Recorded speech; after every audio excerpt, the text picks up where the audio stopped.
ओम गणम गणपतये नमः। हमारे हिंदू धर्म में गणेश भगवान की पूजा सर्वप्रथम की जाती है। कोई भी नया काम शुरू करना हो, कोई भी खुशी का मौका हो, तो हम पहले इन्हें याद करते हैं और इन्हें विघ्नहर्ता यानी कि दुखों को हरने वाला, मुश्किलों को हटाने वाला भगवान कहते हैं हम। तो आज की इस वीडियो में हम बात करने वाले हैं कि अगर हम भगवान गणेश की मूर्ति की घर में स्थापना करते हैं तो हमें किन किन खास बातों का ध्यान रखना पड़ेगा। नमस्कार, मैं हूँ हीलर स्वाति कुमार और मेरे इस YouTube channel magical journey of healing में आप सभी का स्वागत है। आज हम बात करने वाले हैं भगवान गणेश की मूर्ति की स्थापना के बारे से जुड़ी छोटी छोटी जानकारियों के बारे में। सबसे पहले जब हम भगवान गणेश की स्थापना घर में करते हैं तो वो किस दिशा में होनी चाहिए, ये सबसे ज़रूरी पॉइंट है जिन्हें हमें समझना है। नॉर्थ ईस्ट डायरेक्शन में, ठीक है। अगर बाय चांस आपके घर में नॉर्थ ईस्ट डायरेक्शन में ऑलरेडी कुछ चीज़ है जहां आप नहीं कर सकते हैं, रख सकते हैं अपनी मूर्तियों को, तो आप ऐसे खड़े होंगे कि आपका फेस नॉर्थ या ईस्ट ईस्ट के साइड में हो, पूर्व दिशा में हो, जब आप उनकी पूजा आराधना करें जहां पर उनकी मूर्ति रखी हो। कभी भी बेडरूम में भगवान गणेश की मूर्ति हम नहीं रखते हैं और उनकी तरफ ऐसे कोई भी ऐसा कोई भी पोजीशन हमारा नहीं होता है कि हमारा पाँव उनकी तरफ हो। जिस दीवार पर भगवान गणेश के आपने स्थापना की है वो बाथरूम के साथ नहीं होना चाहिए और वो किसी अंधेरी जगह में नहीं होना चाहिए, जैसे स्टेयरकेस के नीचे बहुत लोग रखते हैं, वो सब जगह नहीं होनी चाहिए। और कभी भी हम ज़मीन पर भगवान गणेश की मूर्ति नहीं रखते हैं, उसे एक ऊँचा स्थान देते हैं, थोड़ी-सी ऊँची पेवमेंट पे या फिर कहीं थोड़ा-सा एक छोटा-सा प्लेटफ़ॉर्म बनाकर वहाँ हम भगवान गणेश की मूर्ति को रखते हैं। जब हम भगवान गणेश की मूर्ति और लक्ष्मी जी को साथ में रखते हैं, तो गणेश जी लक्ष्मी जी के अडॉप्टेड सन हैं, तो उनका स्थान हमेशा बाईं तरफ होता है। अगर हम घर के दरवाजे के बाहर गणेश जी की अगर कोई मूर्ति लगा रहे हैं या कोई पेंटिंग लगा रहे हैं, मेक श्योर कि दरवाजे के अंदर बिल्कुल अपोजिट में उनकी पीठ की साइड से भी हम एक गणेश जी की प्रतिमा या मूर्ति ज़रूर लगाएँ। नहीं तो हम गणेश जी को घर के बाहर रख रहे हैं, हम जो उनकी उनकी जो पीठ है वो हमारे घर के अंदर है, जो कि ठीक नहीं है। इसीलिए हम अंदर की साइड से भी, जैसे अगर आपने ये गणेश जी की मूर्ति ये बाहर को फेस कर रही है और ये वॉल है, तो एक पेंटिंग या मूर्ति ऐसी भी होनी चाहिए जो घर के अंदर की तरफ फेस करे। अब ये होता है कई बार कि आप मार्केट में जाते को बहुत सारी सुंदर-सुंदर मूर्तियाँ दिखती हैं गणेश जी की, अलग-अलग कलर्स की दिखती हैं, तो कौन से कलर की मूर्ति लें? सफ़ेद रंग की जो गणेश भगवान की मूर्ति होती है, वो घर में प्रॉस्पेरिटी, पैसों के लिए, वेल्थ के लिए और पूरी ओवरऑल जो हमारी घर की खुशी है, उसके लिए होती है।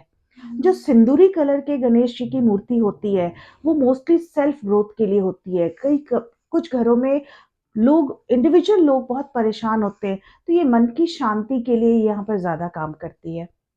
कभी भी एक घर में एक से ज़्यादा गणेश जी की मूर्ति नहीं होनी चाहिए, नहीं तो वो रिद्धि-सिद्धि को परेशान, जो गणेश जी की जो 2 पत्नियाँ हैं, उनको डिसअपॉइंट करती हैं। तो आपके घर में गणेश जी की सिर्फ़ एक ही मूर्ति होनी चाहिए, एक से ज़्यादा नहीं होनी चाहिए। कई बार हमें लोग गिफ्ट कर देते हैं गणेश जी की, जो कि बहुत शुभ माना जाता है। अगर हम ऑफ़िस में गणेश जी की मूर्ति लगा रहे हैं, मेक श्योर कि वो कभी भी साउथ या साउथ वेस्ट डायरेक्शन में ना हो और गणेश जी की मूर्ति जो हो, उनके दोनों पैर स्टैंडिंग पोज़ीशन में हो, खड़े वाले हालत में हो। ये ऑफ़िस के लिए है। घर के लिए बैठी हुई गणेश जी की जो मुद्रा होती है, वो सबसे अच्छी मानी जाती है।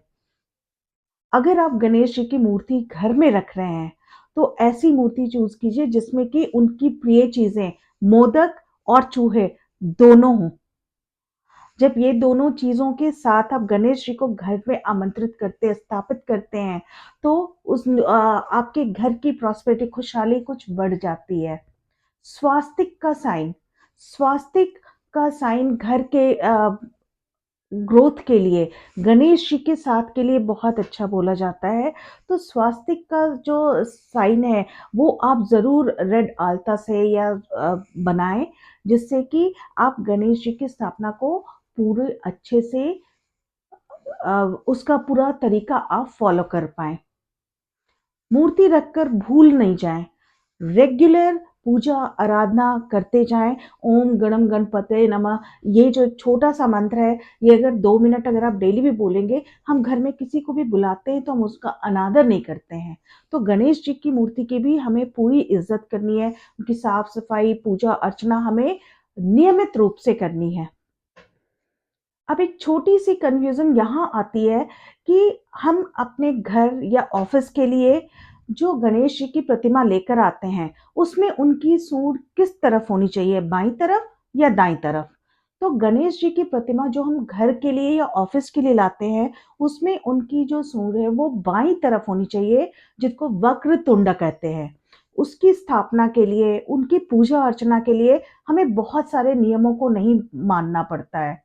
वो हम सिंपल अपने रूटीन में भी उनकी पूजा अर्चना कर सकते हैं।